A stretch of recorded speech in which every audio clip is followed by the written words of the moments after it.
Right Indian Premier League 18వ edition పూర్తి schedule వచ్చేసింది. మార్చి 22 నుంచి మే 25 వరకు ఐపీఎల్ 2025 సీజన్ అలరించనుంది. ఇక మొత్తం 74 మ్యాచ్లు 65 రోజుల పాటు జరుగుతాయి.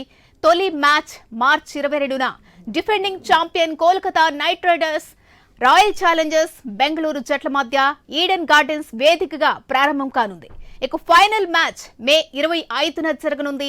హైదరాబాద్ తొలి మ్యాచ్ ను రాజస్థాన్ తో మార్చి 23న ఆడనుంది. ఆ తర్వాత మార్చి 27న లక్నోపూర్తో, మార్చి 30న ఢిల్లీ, ఇక ఏప్రిల్ 3న కోల్కతా, ఏప్రిల్ 6న గుజరాత్, ఇక 12 పంజాబ్, 17న ముంబై, ఇక 23న ముంబై, 25న చెన్నై, మే 2న గుజరాత్, 5న ఢిల్లీ, 10న కోల్కతా, 13న బెంగళూరు, మే 18న లక్నోతో ఆడనుంది.